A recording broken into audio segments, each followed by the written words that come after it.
So good morning, my name is Sarmeet और आज मैं आपको समझाने जा रहा हूँ न्यूटन्स लॉज ऑफ मोशन। ये बहुत बेसिक लॉज हैं। अगर आपने न्यूटन लॉज ऑफ मोशन समझ लिया ना तो तुम्हारे काइनेमैटिक्स डायनामिक्स के सारे फंडामेंटल्स बहुत इजीली क्लियर हो सकते हैं। अब न्यूटन लॉज को मैं बहुत इजीली समझाने की कोशिश करूंगा। न्यूटन ने 3 लॉज दिए थे। So basically we have the first law of motion which states that a body at rest or moving with uniform velocity will continue to be at rest or moving with constant velocity, that is unaccelerated motion, until unless it is acted by an external force. अब इसका basic language में मतलब क्या हुआ? मतलब कोई भी चीज आपके सामने पड़ी हुई है, ठीक है, और इसके लिए आपको भी इनर्शियल फ्रेम में होना चाहिए। अगर आप नॉन इनर्शियल फ्रेम में है तब ये लॉ वैलिड नहीं है। अब इनर्शियल और नॉन इनर्शियल फ्रेम कहां से आ गया? इनर्शियल फ्रेम ऑफ रेफरेंस वो फ्रेम ऑफ रेफरेंस है जहां पे कोई भी एक्सलेरेशन नहीं है, मतलब उस बॉडी की जहां पे आप हो उसकी कोई जीरो एक्सलेरेशन है, वो इधर रेस्ट पे होगी या फिर कांस्टेंट वेलोसिटी से मूव कर रही होगी। That is called as inertial frame of reference. अब सपोज करो जैसे आप एक ट्रेन में जा रहे हो, वो ट्रेन एक्सलेरेशन में है और सामने प्लेटफॉर्म पे एक बंदा आपको खड़ा हुआ मिला। आप खुद तो नॉन इनर्शियल फ्रेम में हो क्योंकि आप एक्सलेरेशन से जा रहे हो, जो ट्रेन में आप बैठे हो, ठीक है, लेकिन क्या होगा, यहाँ पे आप खुद को रेस्ट में मानोगे और ये सोचोगे जो सामने बंदा है वो रेस्ट में नहीं है बल्कि वो रिटार्ड कर रहे हैं, पीछे की तरफ ऑपोजिट एक्सलेरेशन में जा रहे हैं, ठीक है, विद इक्वल एक्सलेरेशन। तो आपको ऐसा लगेगा कि यार उसको कोई ना फोर्स पीछे की तरफ पुश कर रहा है और आप रेस्ट में हो, तो तब ये लॉ वैलिड नहीं है, क्योंकि अगर आपको उसको रेस्ट में देखना है आपको भी रेस्ट में होना पड़ेगा। तो ये लॉ वही समझाते हैं। इसको हम लॉ ऑफ इनर्शिया भी कहते हैं क्योंकि इससे हमको इनर्शिया के बारे में पता लगता है। अब इनर्शिया क्या होता है? Inertia is a property of mass which basically resist the disturbance. मतलब इनर्शिया जो है वो फोर्स को रेजिस्ट करता है। अब हमने इतना पढ़ लिया, ठीक है, तो ये हमारा first law of motion complete हुआ। Second law of motion basically it is the definition of acceleration. The acceleration of a particle is equal to the vector sum of all the external forces. ध्यान रखना, यहाँ पे मैं internal forces की बात नहीं कर रहा हूँ। All the external forces acting on the particle divided by it's total mass. अब यहाँ पे पार्टिकल मैंने बोला है तो इसलिए मैंने टोटल मास ले लिया क्योंकि मैंने यहाँ पे पार्टिकल को एक पॉइंट मास कंसिडर करा है। अब यहाँ पे बेसिकली एक क्वेश्चन उठेगा कि पॉइंट मास और डिस्ट्रीब्यूटेड मास में फर्क क्या होता है। तो एक डिस्ट्रीब्यूटेड मास पूरी वॉल्यूम पे डिस्ट्रीब्यूटेड होता है, लेकिन हम उसे भी फिजिक्स में एक पॉइंट मास की तरह कंसिडर कर सकते हैं। अब हम पॉइंट मास की तरह कंसिडर करते हैं क्यों? इससे बेसिकली हमारी सारी कैलकुलेशन बहुत इजी हो जाती है।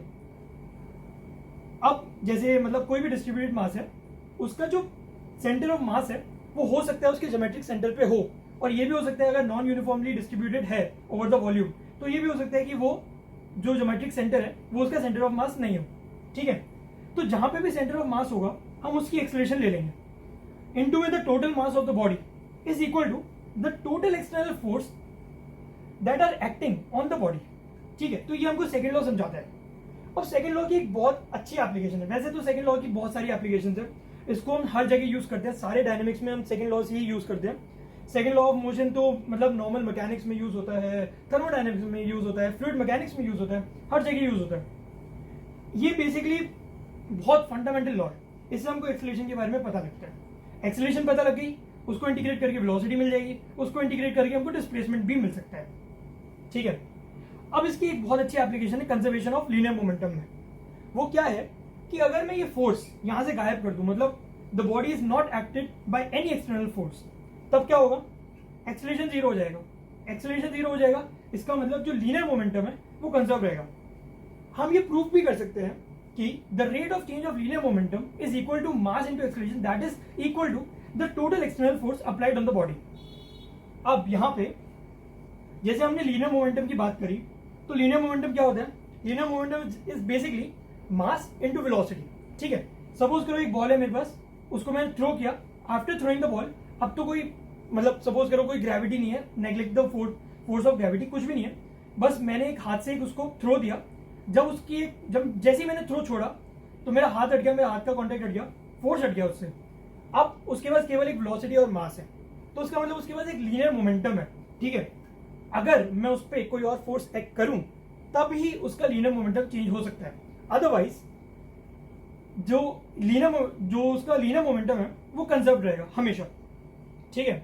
तो इससे हमारी जो हम क्वेश्चन देखेंगे इसके ऊपर कंजर्वेशन ऑफ लीनियर मोमेंटम पे, वो बेसिकली होंगे अपने जो गन रिकॉइल के क्वेश्चंस होते हैं, ठीक है, वो इसमें आ जाते हैं, बॉल बैट के क्वेश्चंस इसमें आ जाते हैं, और बहुत सारे क्वेश्चंस जो जहाँ पे हमारा एक्सटर्नल फोर्स हम कंसिडर नहीं करते हैं और लीनियर मोमेंटम हम बहुत इजीली कंसिडर कर सकते हैं, ठीक है, कंजर्वेशन ऑफ लीनियर मोमेंटम बहुत इजीली कंसिडर कर सकते हैं, जैसे collision of two bodies, elastic collision, in elastic collisions, तो वहाँ पे बहुत अच्छा रोल है सेकेंड लॉ ऑफ मोशन का। अब हम बात करते हैं third law of motion. Third law of motion तो बहुत सबको ही पता होता है कि थर्ड लॉ ऑफ मोशन क्या है, कि आपने गधे को लात मारी, गधा भी आपको लात मारेगा, नहीं ऐसा नहीं है, ठीक है। थर्ड लॉ ऑफ मोशन है to every action there is an equal and opposite reaction. अब इसमें वो गधे वाले एग्जांपल क्यों फेल हो जाते हैं, काफी लोगों को ये डाउट होता है, ठीक है।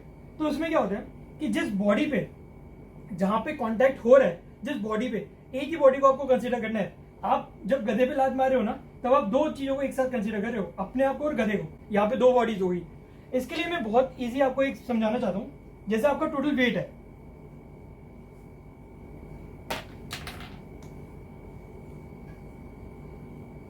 ये आप हो, ये नीचे एक वेइंग मशीन है। वेइंग मशीन बेसिकली आपका टोटल वेट बताता है जब आपकी बॉडी में कोई एक्सटर्नल मतलब एक्सेलरेशन नहीं होती, क्योंकि ये जो वेइंग मशीन है ना, ये बेसिकली आपका वेट तो बताता है, लेकिन कैसे बताता है, ये आपके नॉर्मल फोर्स को कैलकुलेट करता है, मतलब रिएक्शन फोर्स बताता है जनरली। ये आप हो एज अ पर्सन, आपका कोई डाउनवर्ड वेट होगा,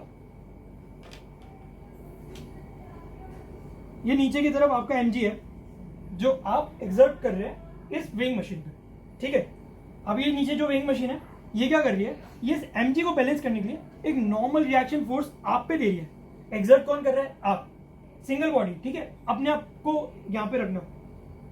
एक्सर्ट कर रहे हैं mg आप, फोर्स किस पे मिल रहा है, वो भी आप पे ही मिल रहा है, ताकि आप इस mg को बैलेंस कर सको। तो वो जो नॉर्मल रिएक्शन होता है वो ये वेइंग मशीन बताता है, ठीक है। अब इसके बहुत सारे एग्जांपल हैं, मैं आपको लिफ्ट में डाल दूं, ठीक है, लिफ्ट को मैं एक्सेलरेट करूं ऊपर या नीचे की तरफ, डाउनवर्ड एक्सेलरेशन दूं, तो फिर आपका वेट कितना हो सकता है। तो ये बहुत सारे क्वेश्चंस है, मे बी नेक्स्ट वीडियोस में मैं ट्राई करूंगा इन क्वेश्चंस को कवर करने का, बट बेसिकली मैंने इस वीडियो में ये समझाया है कि इन तीनों लॉस क्या है और इनकी एप्लीकेशन क्या है।